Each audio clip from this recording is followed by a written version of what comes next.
बार बार कहा जाता है, और मुझसे खासतौर पर, अग्निहोत्री जी मंदिर से क्या होगा? रोटी रोजगार की बात करिए। भारत जितनी सघन आबादी वाला देश है, कोई माई की लाल सरकार, कोई व्यवस्था ऐसी नहीं हो सकती जो सबको छोड़ो 70% लोगों को भी रोजगार दे दे। संभव नहीं। गाल कितना बजा ले कोई, क्या छोटे से छोटा मंदिर ले लो रावत साहब, वहां फूल बिक रहा, फल बिक रहा, बतासा बिक रहा, लड्डू बिक रहा, खड़पुड़ी बिक रही, अगरबत्ती, धूप बत्ती, घंटी, शंख, दिया, तेल बिक रहा है ना। नौकरी दे दे को सबको, बंद करा दे मंदिर, चलो मंदिर बंद करा देंगे। नौकरी दे सकते हैं? आइए बताइए, है साहस? 8वें से गलत इतिहास का पर्चा पास कर रहे हैं कि अकबर महान था और शाहजहां बहुत भला आदमी था, कभी किसी स्त्री को आंख उठा के नहीं देखा। ये पढ़ते पढ़ते भारत बूढ़ा हो गया। जब कुछ लोग इतिहास लिखते थे और सारा देश इतिहास पढ़ता था, वही फर्जी इतिहास पढ़ के लोग कलेक्टर बन गए। बताइए। राम राम राम। नमस्कार दोस्तों, समाचार 2.0 की एक नए वीडियो में आप लोगों का स्वागत है। दोस्तों, हर सनातनियों के पास मेरा ये रिक्वेस्ट है कि ये वीडियो आप लोग अंत तक जरूर देखें। दोस्तों, जो नेता और सेकुलर लोग कहते हैं कि मंदिर बनाने से क्या होगा, फैक्ट्री बनाओ, उन लोगों को आज अमिताभ जी ने बहुत अच्छे से समझा दिया कि मंदिर भी रोजगार देते हैं। और अकबर शाहजहां को महान बताने वाला नेता और इतिहासकारों को भी आज अमिताभ अग्निहोत्री जी ने बहुत अच्छे से धोया है। दोस्तों, वीडियो स्किप ना करके अंत तक देखना, आपका बहुत अच्छा लगेगा।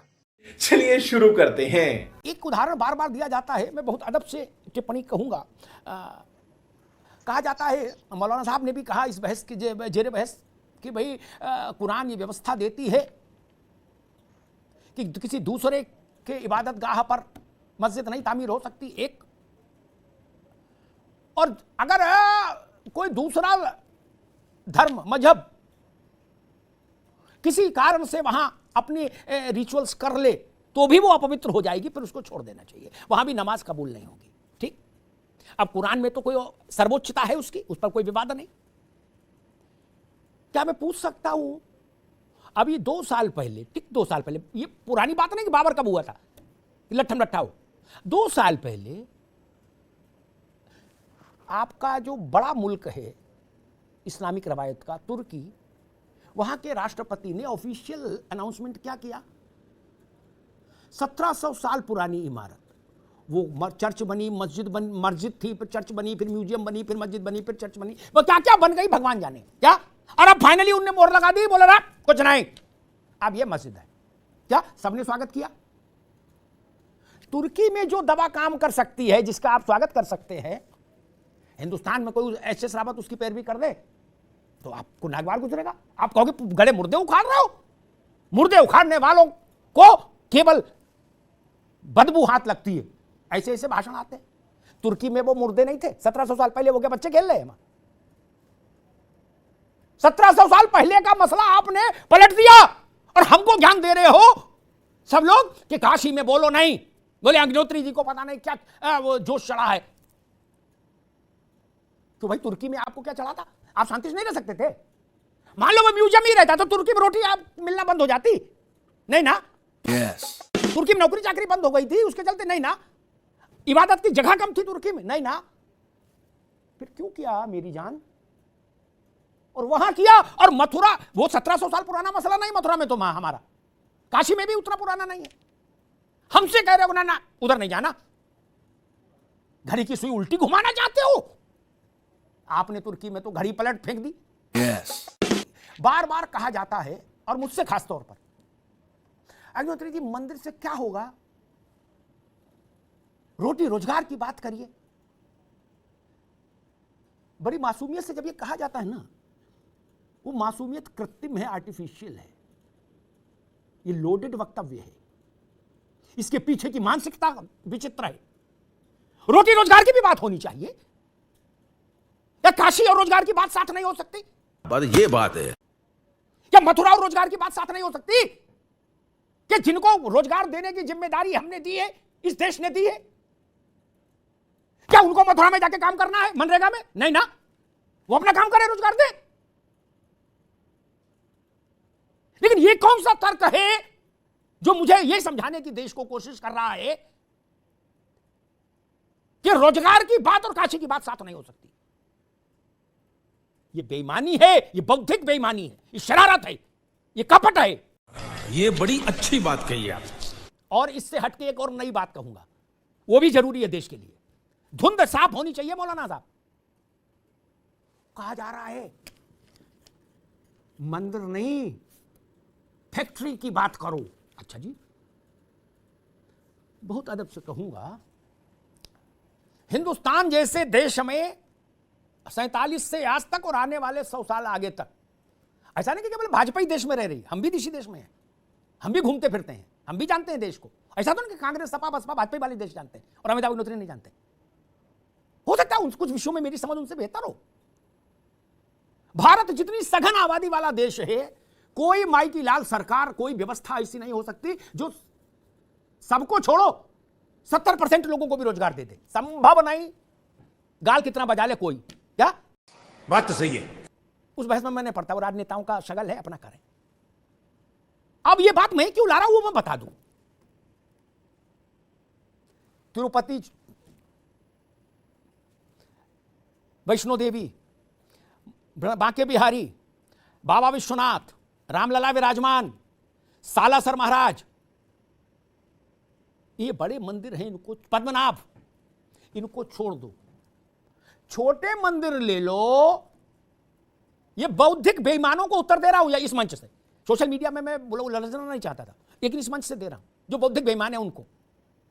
छोटे से छोटा मंदिर ले लो रावत साहब, वहां फूल बिक रहा, फल बिक रहा, बताशा बिक रहा, लड्डू बिक रहा, खड़पुड़ी बिक रही, अगरबत्ती, धूप बत्ती, घंटी, शंख, दिया, तेल बिक रहा है ना। नौकरी दे देंगे सबको, बंद करा दे मंदिर, चलो मंदिर बंद करा देंगे, नौकरी दे सकते हैं, आइए बताइए, है साहस? अरे बेईमानो, बौद्धिक बेईमानी करते हो। महाराजा हरि सिंह के समय से छोड़ो बाकी भाजपा और कांग्रेस, छोटी चीजें, किस समय से लेके और आज तक, मनोज सिन्हा के कार्यकाल तक, जम्मू कौन चला रहा है? जम्मू को रोटी कौन दे रहा है? कोई सरकार दे रही है क्या? वैष्णो देवी से जम्मू की अर्थव्यवस्था चल रही है, वैष्णो देवी से। सही बात है। बेईमानी क्या इंतहा कर दी। मैं बहुत दिन से देख रहा था, झूठ, प्रपंच। मेहंदीपुर बालाजी जाइए, बहुत दूर नहीं दिल्ली से, साल में 5000 बच्चियों को फीस, वस्त्र, किताबें, वो मंदिर दे रहा है ना। 1100 गरीब बच्चियों की शादी करता है, और कम से कम बालाजी, मेहंदीपुर बालाजी के सीधे और प्रकारांतर से जो वहां गतिविधियां हैं, उनमें कम से कम 10 से 15 हजार लोगों को आजीविका दे रहा है, परिवारों को। कौन सी फैक्ट्री दे सकती इतना? और मिश्रा जी, इतना बड़ा रोजगार देने के लिए तो अडानी अंबानी को फैक्ट्री लगानी पड़ेगी भैया, तब 20-25 हजार आदमी को रोटी मिल पाएगी। छोटी मोटी फैक्ट्री से तो नहीं मिलती। लेकिन झूठे बेईमानों ने, मक्कारों ने ऐसा बौद्धिक प्रपंच फैलाया हिंदुस्तान में, जैसे गैर जरूरी बात किसी ने उठा दी हो, कोई गंदी बात बोल दी हो किसी ने, ऐसा प्रपंच फैला दिया।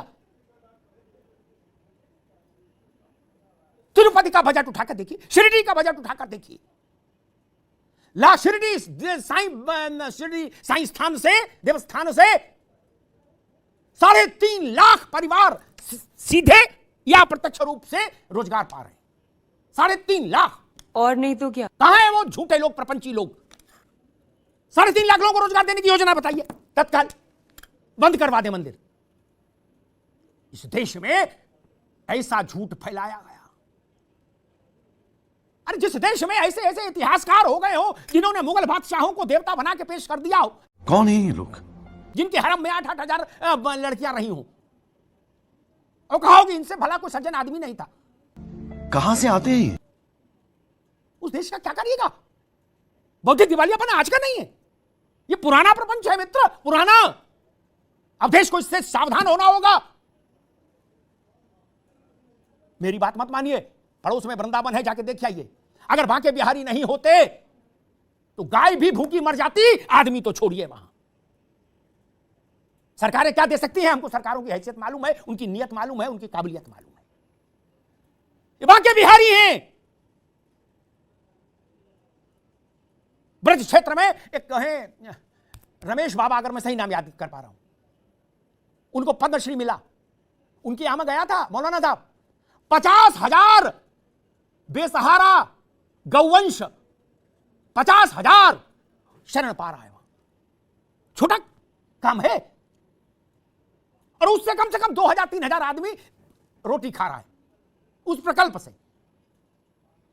इसलिए आज मैं सोच के आया था कि इस झूठ का भंडाफोड़ होना चाहिए। जो बूढ़ी मां वृंदावन जाइए, जिनको आप बौद्धिक लोगों ने, so called secular, pseudo secularist लोगों ने जिनको छोड़ दिया, घर से निकाल दिया, जो वृद्धाएं हैं वहां, वो बांके बिहारी का तप है, ताप है कि उनको रोटी मिल रही है।